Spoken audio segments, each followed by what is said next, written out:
In China, since the time of the Han Dynasty, a plant called ma huang, meaning yellow hemp, has been used in traditional Chinese medicine.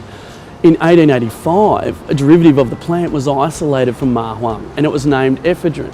Now, China began exporting ephedrine to the West soon after, where it was named amphetamine and marketed as Benzedrine by the American Medical Association for a range of health disorders.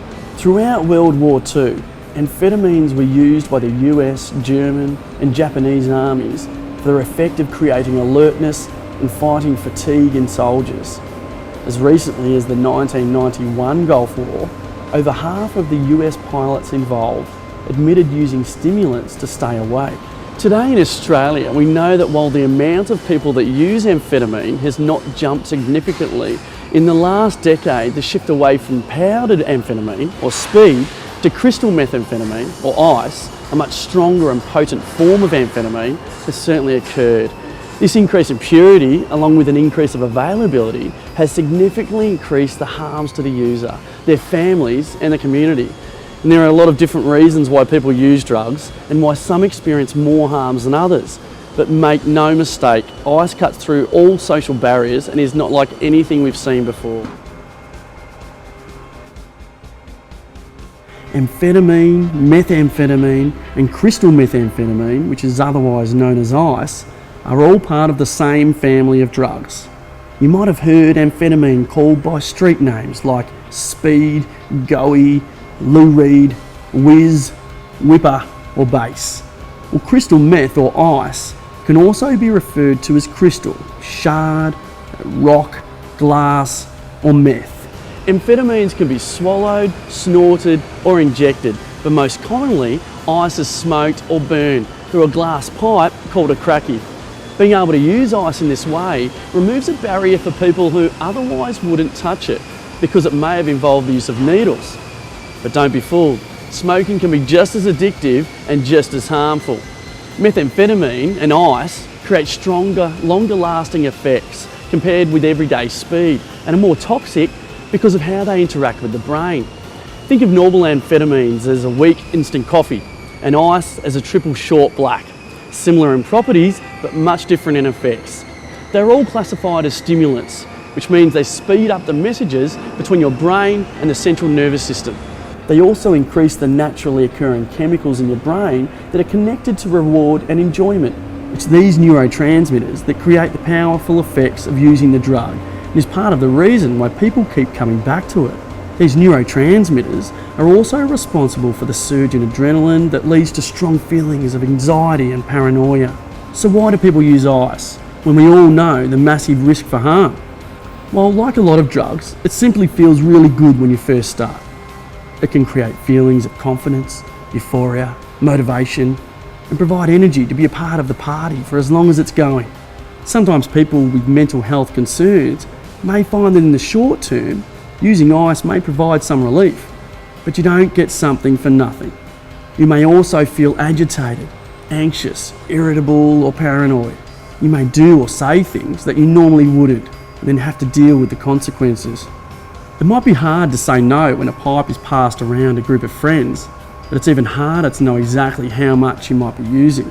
Ice can be so strong that very small amounts can cause very large effects. This may mean staying awake for much longer than you mean to, and it being really hard to shut down and get to sleep when you need to. Maybe you don't get to sleep at all. That sure doesn't help the paranoia and anxiety when you have to face friends and families in the daylight. Using other drugs such as smoking pot or taking sleepers to try and help with getting to sleep is a natural consequence, but this can lead to more unpleasant side effects or increased dependence on another drug. In fact, a lot of the drug-related presentations to hospital involve people mixing ice with other drugs and then being unable to cope with the result. What ice gives today, it takes from tomorrow.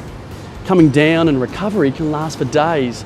It can make someone irritable, anxious, lethargic or depressed.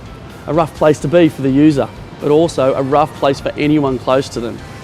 Things that would normally put a smile on your face or make you feel excited don't have the same effect, because your natural feel-good chemicals have been so knocked around by the ice. For heavy users, that recovery towards feeling normal can take weeks and even months.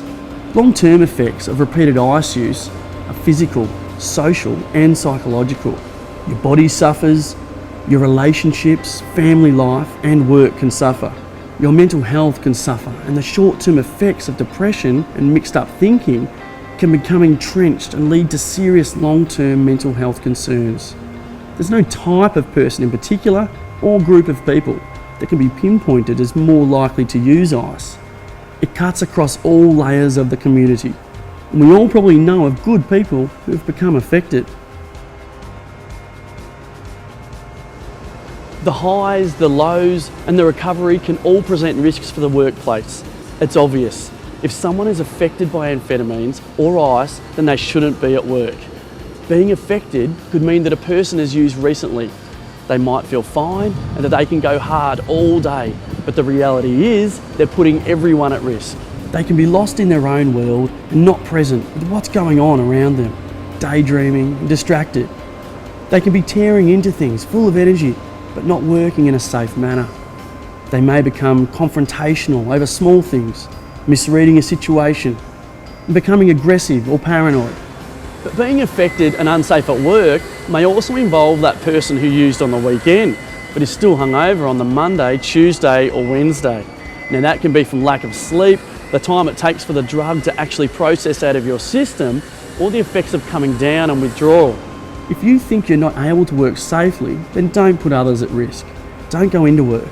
And if you need support or to talk to someone, then contact your local union or go to notatwork.com.au to find someone to call near you. If you think that someone isn't able to work safely, then you need to talk directly to them, your HSR or the shoppie about it. It's not about lagging people in, it's about safety for everyone and getting support to someone who may need it. By looking after each other and responding collectively, we can keep workplaces safe, get people to help if they need it, and improve the well-being of all.